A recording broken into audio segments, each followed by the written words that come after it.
எல்லா உண்மையும் தெரிஞ்சதுக்கப்புறம் இந்த வாழ்க்கையே வேணாம் அப்படின்னு சொல்லிட்டு இனியா முடிவெடுத்து இப்போ அவங்களோட அம்மா வீட்டுக்கும் வந்துட்டாங்க. ஆனாலுமே இந்த சுதாகர், நிதிஷ் இனியாவை டிஸ்டர்ப் பண்ணுறது கொஞ்சம் கூட சரியே இல்லை.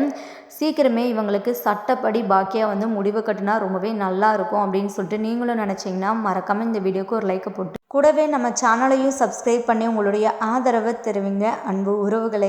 இனி வரப்போகிற எபிசோடில் என்னெல்லாம் இன்ட்ரெஸ்டிங்கான ட்விஸ்டான விஷயங்கள்லாம் நடக்க போகுதுன்னு இந்த வீடியோவில் வாங்க பார்க்கலாம். வீடியோவை ஸ்கிப் பண்ணாமல் ஸ்டோரியை ஃபுல்லாக கேளு. சீக்கிரமே இனியாவுக்கு விவாகரத்து வாங்கி கொடுக்குறதாங்க நல்லது. பாக்கியா பிரச்சனை வருமே அப்படின்னு சொல்லிட்டு வெயிட் பண்ணாமல் கூடிய சீக்கிரமே இனியாவுக்கு விவாகரத்தை வாங்கி கொடுக்கணும். இப்போ பார்த்தீங்கன்னா அதுக்காக ஒரு ஸ்டெப்பும் எடுத்து வச்சுட்டாங்க. ஸ்ட்ரெயிட்டாக போயிட்டு அட்வொகேட்டையுமே பார்த்து பேசியிருக்கிறாங்க. நடந்த எல்லா விஷயத்தையுமே சொல்லி அட்வொகேட்டும் இந்த விஷயத்தில் கண்டிப்பாக உங்களுக்கு சாதகமாக வரும் அப்படின்னு சொல்லியிருக்கிறாங்க. இப்போ தான் கொஞ்சம் இனியாவுக்கும் கொஞ்சம் மன நிம்மதியாக இருக்குது. ஏன்னா நிதிஷோட ஒய்ஃபாக இருக்கிற வரைக்குமே கண்டிப்பாக இதை ஒரு ரீசனாக வச்சுக்கிட்டு நிதிஷ் தன்னை பார்க்குறதுக்கு டெய்லியும் வருவான், பிரச்சனை பண்ணுவான் அப்படின்னு சொல்லிட்டு தான் அவங்க வீட்லேயுமே சொன்னாங்க. அதை வச்சு தான் இப்போது இவ்வளோ தூரம் கொஞ்சம் மூவ் பண்ணிகிட்டு இருக்கிறாங்க. இங்கே பாக்கியாவுமே பார்த்திங்கன்னா இனியாவோட வாழ்க்கையை நினச்சி ரொம்பவே துடிதுடிச்சிட்டு தான் இருக்கிறாங்க. ஏன்னா இனியாவோட வாழ்க்கை நல்லா இருக்கணும் அப்படின்னு சொல்லிட்டு எல்லாரையோடையும் பாக்கியா தான் ரொம்பவே நினச்சாங்க. அவங்க இனியா மேலே அந்தளவுக்கு பாசம். இனியாக்காக தன்னோட 2 ரெஸ்டாரண்ட்டையுமே இழந்துட்டு இப்போ ஃபஸ்ட்லேருந்து தன்னோட தொழிலை ஸ்டார்ட் பண்ணியிருக்கிறாங்க பாக்கியா. நெக்ஸ்ட்டு பார்த்திங்கன்னா மறுபடியுமே இனியா கிட்ட பேசணும், அவளை எப்படியாவது மனசை மாற்றி தன்னுடைய வீட்டுக்கு கூட்டிகிட்டு வந்துடணும் அப்படின்னு சொல்லிட்டு நிதிஷ் இனியாவை பார்க்கலான்னு சொல்லிட்டு போகும்போது இனியா ஆகாஷோட பேசிகிட்டு இருக்கிறாங்க. ரொம்பவே ஃபீல் பண்ணி 2 பேரும் பார்த்திங்கன்னா பேசிகிட்டு இருக்கிறாங்க. ஏன்னா இனியோட வாழ்க்கை இப்படி ஆயிடுச்சு அப்படின்னு சொல்லிட்டு இது ஆகாஷ்க்குமே இப்போ விஷயம் தெரிய வந்தனால இனியா கிட்ட பேசிகிட்டு இருக்கிறாங்க. அவருக்குமே ஒரு மாதிரி கொஞ்சம் கில்ட்டியாக தான் இருக்குது. நான் மட்டும் லைஃப்பில் வரலைன்னா கண்டிப்பாக நீ இப்போது இந்த நிலைமையில் இருந்திருக்க மாட்டேல அப்படின்னு சொல்கிறாங்க. இனியா இருந்துக்கிட்டு, இங்கே பாரு ஆகாஷ், நீ என்னை பற்றி யோசிக்காத சரியா, என்னோடய வாழ்க்கையை நான் பார்த்துக்கிறேன். நீ நல்லபடியாக படித்து ஒரு நல்ல நிலைமைக்கு வா, அதுதான் எனக்கும் ஆசை, செல்வி ஆண்டிக்கும் ஆசை. அவங்க கஷ்டப்பட்டதுக்கு ஒரு பலன் கிடைச்ச மாதிரி இருக்கும். ஏன்னா அவங்க நிறையாவே அசிங்கப்பட்டுட்டாங்க நம்மளோட காதல் விஷயத்தில் கூட. இதுக்கப்புறம் நீ ஒரு நல்ல நிலைமைக்கு வரணும், கண்டிப்பாக வரணும் அப்படின்னு சொல்லிட்டு இனியா இருந்துக்கிட்டு சொல்கிறாங்க. நீ அதெல்லாம் விடு இனியா, நான் பார்த்துக்கிறேன். நீ எப்போ பார்த்தாலும் என்னோடய படிப்பு விஷயத்தை பற்றி தான் பேசுகிற. உன்னோட வாழ்க்கை இப்படி ஆகிடுச்சு, ஒரு வகையில் நானும் காரணம் தானே அப்படின்னு சொல்கிறாங்க. நீ என்ன ஆகாஷ் பண்ணுவ, நீ எல்லாம் காரணம் கிடையாது. நீயா என்னை தேடி காதலிக்கிறேன் அப்படின்னு சொல்லிட்டு என் பின்னாடி சுற்றின, நான் தானே உன்னை டிஸ்டர்ப் பண்ணேன், நான் தான் உங்ககிட்ட ப்ரப்போஸ் பண்ணேன். அதனால என்னால் நீ நிறையா கஷ்டங்களை அனுபவிச்சிட்ட. எல்லாத்துக்கும் காரணம் நான் தான் சரியா. இப்போது என்னோடய வாழ்க்கைக்கு நான் தான் பொறுப்பு. நடந்த எல்லா பிரச்சனைக்கும் நானும் என்னோடய ஃபேமிலியும் தான் எல்லாத்துக்குமே காரணம் அப்படின்னு சொல்லிட்டு இனியா இருந்து கூட சொல்கிறாங்க. இவங்க 2 பேரை பேசிகிட்டு இருக்கிறாங்க. அந்த டைமில் நிதிஷ் அந்த பக்கமாக வராரு. இவங்க 2 பேரும் பேசுகிறத பார்த்துட்டு பயங்கர கோபமாகறாங்க. ரொம்ப நேரம் கார்லேயே உட்காந்து இனியா நிதிஷ் பேசுகிறத வாட்ச் பண்ணிகிட்டே இருக்கிறாங்க. நெக்ஸ்ட் டே இனியா ஆகாஷும் பேசிக்கிட்டே பார்த்தீங்கன்னா ஹோட்டலுக்கு போகிறாங்க. அங்கேயுமே பார்த்தீங்கன்னா 2 பேரும் வெளியே கொஞ்சம் நேரம் பேசிகிட்டு இருக்கிறத பார்த்த நிதிஷ் ரொம்பவே கோவப்பட்டு போயிட்டு பிரச்சனை பண்ணுறாரு. இங்கே பாரு, உனக்கு கொஞ்சம் கூட வெக்கமாக இல்லை, புருஷனை விட்டுட்டு வேற ஒருத்தன் கூட, அதாவது உன்னோட கள்ளக்காதலன் கூட பேசிகிட்டு இருக்கிறா, உன்னோட முன்னாள் காதலன் கூட அப்படின்னு சொல்லிட்டு ஒரு மாதிரி அசிங்கமாக பேசிகிட்டு இருக்கிறாரு. உடனே இனியா இருந்துக்கிட்டு, இங்கே பாருங்கள், தேவையில்லாமல் பிரச்சனை பண்ணாதீங்க, தயவு செஞ்சு இங்கேருந்து கிளம்பிருங்க. உங்களை பார்க்கவும் பிடிக்கல, உங்ககிட்ட பேசவும் பிடிக்கல. அதான் நீங்கள் என்னை தேடி வந்தப்போ கூட ஆஃபீஸில் உங்களை பார்க்க முடியாதுன்னு சொல்லி அனுப்பிச்சி விட்டேல, இப்போ எதுக்காக நீங்கள் என்னை பார்க்க வந்தீங்க அப்படின்னு சொல்லிட்டு கேட்குறாங்க. எதுக்காக பார்க்க வந்தேன்னா, நான் உன்னோட ஹஸ்பண்ட், தொட்டு தாலி கட்டுனா புருஷன் அப்படின்னு சொல்கிறாங்க. நீங்கள் வேணால் அப்படி நினச்சிக்கோங்க, எனக்கு அப்படிலாம் இல்லை. இங்கே பாருங்கள், என் கழுத்தில் நீங்கள் கட்டின தாலி இருக்குதா, கொஞ்சம் கண்ணை திறந்து நல்லா பாருங்கள் அப்படின்னு சொல்லவும் இங்கே நிதிஷ்மே இனியா கழுத்தை பார்க்குறாங்க. எங்கடி நான் கட்டின தாலியா அப்படின்னு சொல்லிட்டு கேட்குறாங்க. அது எனக்கு தேவையில்லாத விஷயமா தெரிஞ்சது, அதனால் நான் கழட்டி தூக்கி எறிஞ்சிட்டேன் அப்படின்னு சொல்கிறாங்க. உடனே நிதிஷ் ரொம்பவே ஷாக் ஆகுறாங்க. இனியா, ஒழுங்கு மரியாதையை வா என் கூட வீட்டுக்கு, நீ இல்லாமல் என்னால் இருக்க முடியாது அப்படின்னு வந்து சொல்கிறாங்க. உன்ன மாதிரி ஒரு கேவலமான ஒருத்தன் கூட, ஒரு சைக்கோ கூட என்னால் இதுக்கப்புறம் வாழவே முடியாது. நீ ஒரு பொறுக்கி எல்லா உண்மையுமே மறைச்சு என்னை வந்து கல்யாணம் பண்ணி இப்போ வரைக்குமே டார்ச்சர் பண்ணிக்கிட்டு இருக்கிற உன்ன மாதிரி ஒருத்தன் கூட போயிட்டு என்னால் வாழ முடியுமா? இதுக்கப்புறம் கனவுல கூட வந்து நீ நினைக்காத என்னை பற்றி, தயவு செஞ்சு இங்கேருந்து கிளம்பிடு அப்படின்னு சொல்லிட்டு ரொம்பவே வந்து கேவலப்படுத்தி பேசுகிறாங்க இனியா நிதீஷை. நிதீஷ்க்கும் பயங்கர கோவம் வருது. என்ன விட்டா ஓவராக பேசிகிட்டே போகிற, ஒழுங்கு மரியாதையே என் கூட வா அப்படின்னு சொல்லிட்டு இனியா கையை பிடிச்சி ரொம்பவே வலுக்கட்டாயமாக வந்து இழுக்கிறாங்க. இங்கே இனியா பார்த்திங்கன்னா வலி தாங்க முடியாமல் கையை விடு அப்படின்னு சொல்லிட்டு வந்து சொல்கிறாங்க. உடனே கையை விட்டுட்டு இங்கே பார்த்தீங்கன்னா ஆகாஷ்கிட்டையுமே வந்து பிரச்சனை பண்ணுறாங்க. டேய் உனக்கெல்லாம் அறிவே கிடையாதா, அடுத்தவன் பொண்டாடிக்கிட்ட வெக்கமே இல்லாமல் பேசிகிட்டு இருக்கிற அப்படின்னு சொல்லிட்டு ஆகாஷையுமே ஒரு மாதிரி மரியாதை குறைவாக வந்து பேசிகிட்டு இருக்கிறாங்க. நிதீஷ் நீங்கள் பேசுகிறது ரொம்பவே தப்பாக இருக்குது, தேவையில்லாமல் ஆகாஷ் இப்படிலாம் தப்பாக பேசிகிட்டு இருக்காதீங்க. ஓ அவனை சொன்னால் உனக்கு வலிக்குதா அப்படின்னு சொல்லிட்டு மறுபடியுமே இனியா கையை பிடிச்சி ஒழுங்கா வா என் கூட வீட்டுக்கு அப்படின்னு சொல்லிட்டு இழுக்கிறாங்க. வலி தாங்க முடியாமல் இனியா ரொம்பவே கத்துறாங்க. உள்ளக்க இருந்துட்டு சவுண்டு கேட்டு எங்கள் செல்வி பாக்கியா வந்து வேகமாக வெளியே வராங்க. அப்போ தான் அங்கே இது நிதீஷ் வந்த விஷயம் தெரிஞ்சு ரொம்பவே ஷாக் ஆகுறாங்க. பாக்கியாவுக்கு நிதீஷை பார்த்ததுமே பயங்கர கோபம். நீ எதுக்காக இங்கே வந்த, என்னை கேட்குறதுக்கு யாருமே இல்லைன்னு நினச்சியா, ஒழுங்கு மரியாதையை என் பொண்ணு கையை விடு அப்படின்னு வந்து சொல்கிறாங்க. அதெல்லாம் விட முடியாது, அவள் என்னோட பொண்டாட்டி, அவள் என் வீட்டுக்கு தான் வரணும், என் கூட தான் வாழணும் அப்படின்னு சொல்லிட்டு ரொம்பவே திமிராக வந்து பேசுகிறாங்க. அதெல்லாம் எப்போவோ முடிஞ்சிருச்சு. இப்போ வந்து உன்னை விவாகரத்து செய்கிறதுக்கு தான் நாங்கள் எல்லா ஏற்பாடுமே செஞ்சிட்ருக்கோம். ஒழுங்கு மரியாதையை நீ இங்கேருந்து கிளம்பிடு, இல்லைன்னா நீ வந்து ஜெயிலுக்குள்ளே கிடக்கிற மாதிரி ஒரு நிலைமையாயிடும் அப்படின்னு வந்து சொல்கிறாங்க. என்னை மிரட்டுறீங்களா? உங்களால் என்னை எதுவுமே பண்ண முடியாது, பார்த்தீங்களா? உள்ளே போன அடுத்த நாளே வெளியே வந்துட்டேன், என்ன நினச்சிட்ருக்குறீங்க?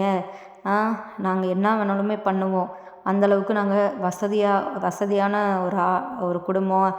நீங்கள் எங்களுடைய காலுக்கு அடியில் கீழே தான், சரிங்களா?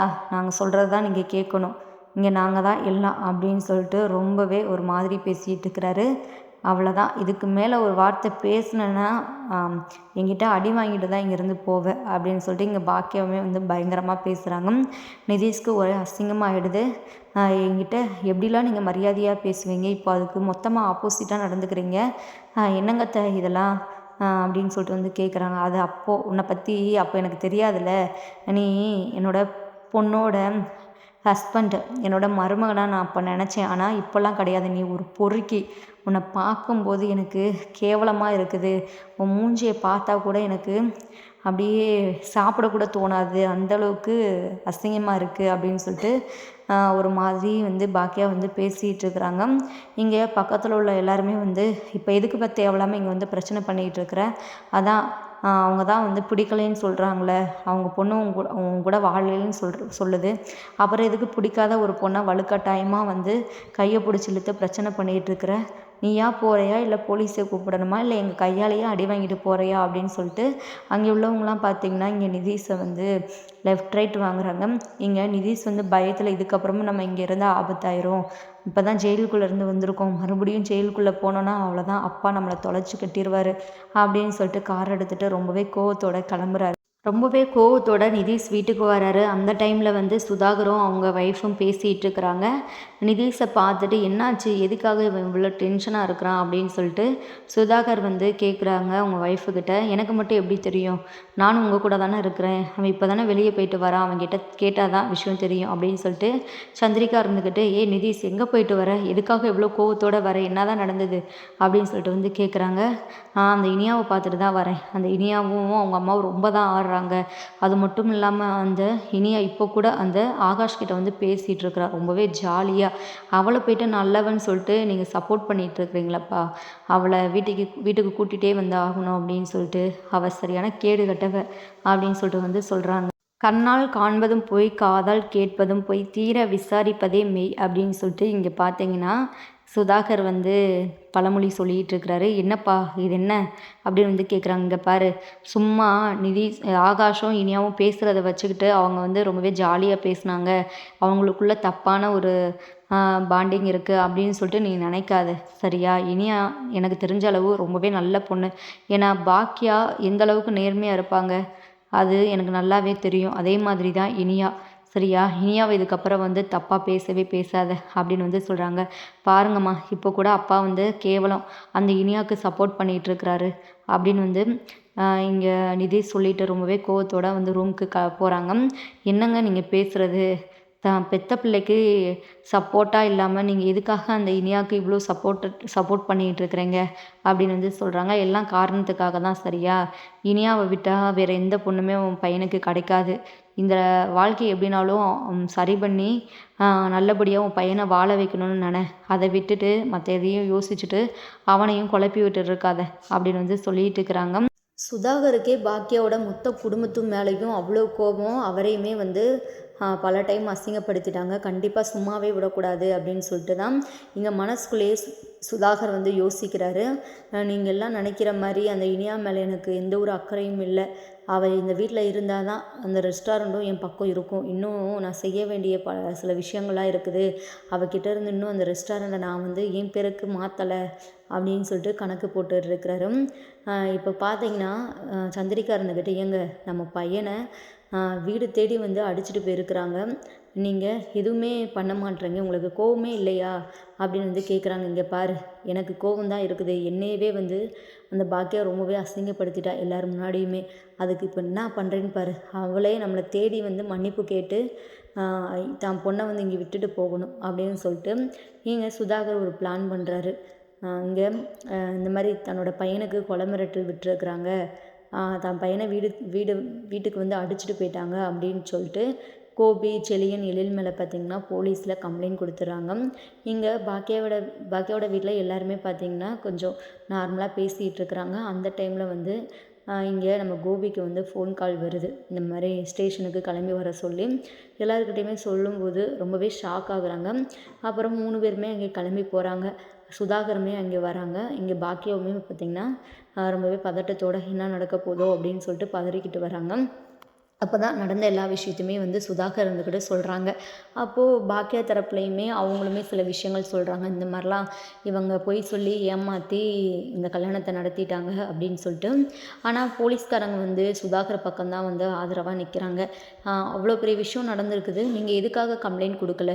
ஃபஸ்ட்டு இப்போ இவங்க தான் கொடுத்துருக்குறாங்க. நீங்கள் சொல்கிறதுக்கு என்ன ஆதாரம் இருக்குது சொல்லுங்கள்? உங்களுடைய 2 ரெஸ்டாரண்ட்டையும் ஏமாற்றி வாங்கினதா சொல்கிறீங்க. அப்புறம் உண்மையை மறைச்சி கல்யாணம் பண்ணதாக சொல்கிறீங்க.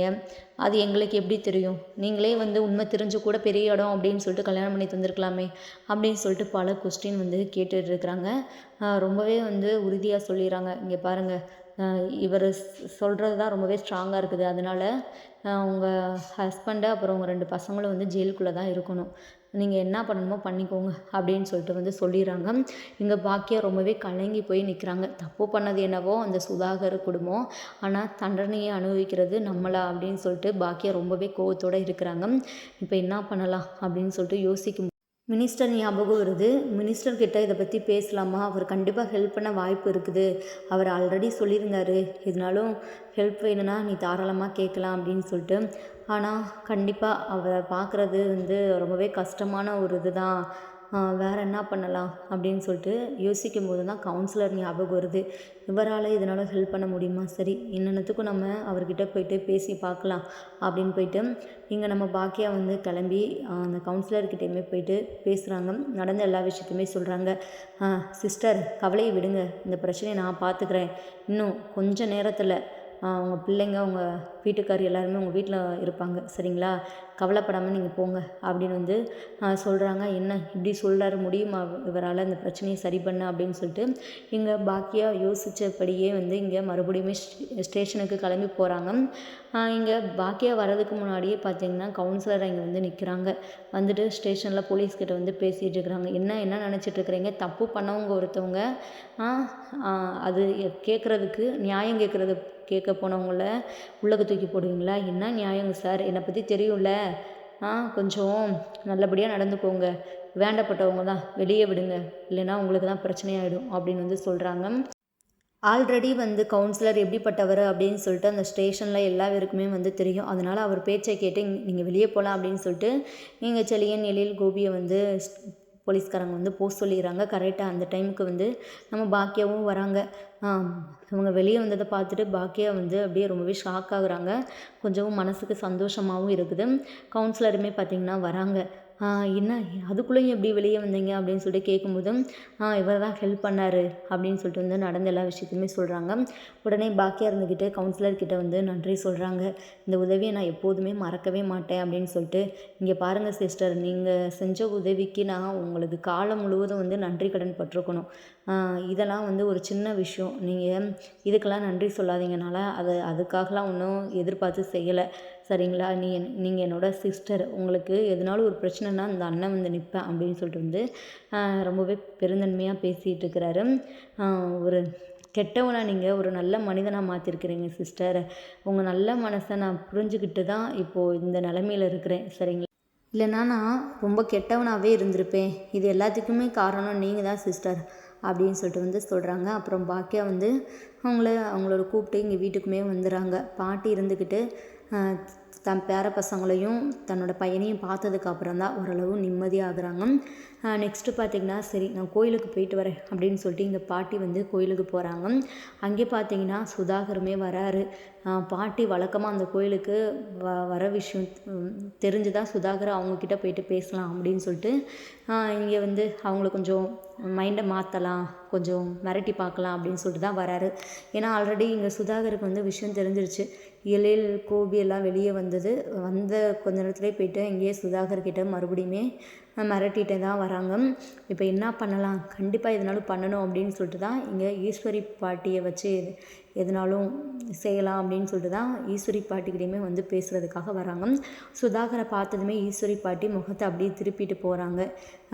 ஒரு நிமிஷம் இருங்கம்மா, நான் ஒரே ஒரு விஷயம் பேசிக்கிறேன் சரிங்களா? அப்புறம் வந்து நீங்கள் பேசுகிறதும் பேசாதோ உங்கள் இஷ்டம் அப்படின்னு சொல்லிட்டு இங்கே சில விஷயங்களை வந்து சுதாகர் வந்து சொல்கிறாரு. இங்கே பாருங்கள், என்னால் எப்போதுமே உங்கள் வீட்டுக்கு பிரச்சனை தான் வரும். சரிங்களா? ஒழுங்காக உங்கள் இனியாவை எங்கள் வீட்டுக்கு அனுப்பிச்சி விட்ருங்க, நாங்கள் நல்லா பார்த்துக்குவோம். இல்லைன்னா உங்கள் பேத்தி லைஃபு வந்து கடைசி முடிய வந்து இப்படியே தான் இருக்கும். வேறு எந்த கல்யாணமே பண்ணவே முடியாது. யாரும் உங்கள் பேத்தியை பொண்ணு கேட்டு வந்தாலுமே அதை வந்து நாங்கள் வேறு மாதிரி வந்து சொல்லி அப்படியே வந்து ஸ்டாப் பண்ணிடுவோம். இதுக்கப்புறம் உங்கள் இஷ்டம். அது மட்டும் இல்லாமல் உங்கள் குடும்பத்துக்கு அடுத்தடுத்து என்னால் பிரச்சனை வந்துகிட்டே இருக்கும். என்னை பற்றி உங்களுக்கு தெரியும், முன்னாடி தெரியாது, ஆனால் இப்போ தெரியும். தெரிஞ்சுக்கோங்க சரிங்களா? இதுக்கப்புறம் உங்களோட முடிவு. இதெல்லாம் நடக்கும் கண்டிப்பாக. நீங்களே வந்து இனியாவை எங்கள் வீட்டுக்கு அனுப்பிச்சி விட்டா அது ஒரு மாதிரி இருக்கும். இது இல்லைன்னா கண்டிப்பாக பிரச்சனை மேலே பிரச்சனையை தான் நீங்கள் வந்து சந்திக்கணும். ஆல்ரெடி வந்து நீங்கள் நிறையா பிரச்சனையை பார்த்துட்டீங்க, எவ்வளோ கஷ்டப்பட்டுருக்கீங்கன்னு சொல்லிட்டு எனக்கு எல்லாமே தெரியும். எல்லாத்தையுமே நான் விசாரித்தேன். இதெல்லாம் வந்து உங்களுக்கு தேவையில்லாத கஷ்டம் வயசான காலத்தில் அப்படின்னு சொல்லிட்டு சுதாகர் வந்து எந்தளவுக்கு பாட்டிக்கிட்ட பேச முடியுமோ பேசிட்டாரு. இங்கே பாட்டியுமே வந்து சுதாகர் பேசுனதை கேட்டுட்டு ஒரு மாதிரி பயந்துட்டு தான் நிற்கிறாங்க. இங்கே பாருங்கள், இப்படி நான் உங்ககிட்ட பேசின விஷயம் வந்து வீட்டில் யாருக்கிட்டையுமே வந்து சொல்லவே கூடாது அப்படின்னு வந்து சொல்லிடுறாங்க. இங்கே பாட்டியுமே தலையாட்டிட்டு இங்கே வீட்டுக்கு போகிறாங்க. வீட்டுக்கு போனதுமே பாட்டி இருந்துக்கிட்டு வேதாள முருங்கை மரம் ஏறுற கதை. வீட்டில் வந்து அந்த மாதிரி தான் பாட்டி இருந்துக்கிட்டு பேசிகிட்டு இருக்கிறாங்க. எல்லாருமே கூப்பிட்டு உங்ககிட்ட வந்து நான் கொஞ்சம் முக்கியமாக பேசணும் அப்படின்னு வந்து சொல்கிறாங்க. இந்த பாட்டி என்ன பேச போகிறாங்களோ அப்படின்னு சொல்லிட்டு செழியன் எழில் இங்கே இனியாக இருந்துக்கிட்டு பார்த்திங்கன்னா செம்ம கடுப்பாகி தான் இருக்கிறாங்க. வழக்கம் போல் எதுனாலும் தேவையில்லாத விஷயங்களை பேசுவாங்க அப்படின்னு சொல்லிட்டு எழில் ரொம்பவே கோவத்தோடு இருக்கிறாரு. ஏன்னா பாட்டி வந்து எல்லாத்துக்கும் காரணம் பாட்டி தான் இந்த மாதிரி இனியாவோட கல்யாணம் நடக்கிறதுக்கு முக்கிய காரணமே அப்படின்னு சொல்லிட்டு எழில் இருந்துக்கிட்டு ஒரு மாதிரி கோவமாக தான் இருக்கிறாரு. இப்போ என்ன பேச போகிறீங்க, இனியா வாழ்க்கையை பற்றி மட்டும் எதனாலும் பேசுகிறேன்னு சொல்லிட்டு வந்துடாதீங்க, அவ்வளோதான் டென்ஷன் ஆயிடுவோம் அப்படின்னு வந்து சொல்கிறாங்க. உடனே பாட்டி இருந்துக்கிட்டு அதை பற்றி தான் பேசணும் அப்படின்னு வந்து சொல்கிறாங்க. உடனே பாக்கியா இருந்துக்கிட்டு இப்போ என்னத்தை பேச போகிறீங்க, நீங்கள் இனியா விஷயத்தில் தயவு செஞ்சு தலையிடாமல் இருங்க, அதுவே போதும் அப்படின்னு வந்து சொல்கிறாங்க. இங்கே பாருங்கள், இந்த வீட்டுக்கு பெரியவனா சரிங்களா? நான் சொல்கிறத கொஞ்சம் கேளுங்க. இனியா வந்து அங்கே அவள் புகுந்த வீட்டுக்கு போட்டோம், அதுதான் நல்லது, எல்லாருக்குமே நல்லது. என்ன ஊர் உலகத்தில் பண்ணாத தப்பையா அந்த பையன் பண்ணிட்டான். இதெல்லாம் அந்தந்த வயசில் பண்ணுறது தான். காதல் எப்படி அந்தந்த வயசில் பண்ணுறதோ அதே மாதிரி சில டைம் வந்து இந்த மாதிரி பசங்களோட சேர்ந்து இந்த மாதிரி தப்பு பண்ணுறதெல்லாம் வந்து இப்போ சகஜமாயிடுச்சு அவன் தான் இனியா வேணும்னு சொல்லிட்டு இப்போ கூட தேடி தேடி வரால, அப்புறம் எதுக்காக நீங்கள் இப்படிலாம் பண்ணிகிட்ருக்குறீங்க அப்படின்னு வந்து சொல்கிறாங்க. உடனே இனியா இருந்துக்கிட்டு அழுகுறாங்க. பாட்டி, நீங்கள் என்ன நினச்சி பேசிகிட்டு இருக்கிறீங்க? அவர் என் மேலே இருக்கிற பாசத்தினாலே என்கிட்ட பேசுகிறதுக்கு தேடி தேடி வராருன்னு நினச்சிட்டு இருக்கிறீங்களா? அதெல்லாம் இல்லை. இப்போ கூட அவரோட அப்பா வந்து எப்படினாலும் வந்து என்னை கூட்டிகிட்டு வர சொல்லியிருப்பாரு. அதனால தான் இப்படிலாம் பண்ணிகிட்ருக்கிறாரு அப்படின்னு வந்து சொல்கிறாங்க. இனியா, நீ சின்ன பொண்ணு சரியா? உனக்கு விஷயம் தெரியாது. எல்லாம் நல்லதுக்கு தான் சரியா? நீ அங்கேயே கிளம்பி போ. அதுதான் எல்லாத்துக்குமே நல்லது, உன்னோட வாழ்க்கைக்கும் நல்லது. அப்புறம் உனக்கு ஒரு லைஃப் அமைகிறது ரொம்பவே கஷ்டமாயிடும் இனியா. அதெல்லாம் பார்த்துட்டு எங்களால் நிம்மதியாக இருக்க முடியாது அப்படின்னு சொல்கிறாங்க. ஓ, அதுக்காக தான் பாட்டி இப்படிலாம் நீங்கள் பேசிக்கிட்டு இருக்கிறீங்களா? எனக்கு எந்த வாழ்க்கையுமே வேணாம் பாட்டி. நான் கடைசி முடியே இப்படியே இருந்துட்டு போயிடுறேன். வாழ்நாள் முழுவதும் நான் என் அம்மாவோடையே இருந்துட்டு போயிடுறேன் அப்படின்னு வந்து சொல்கிறாங்க.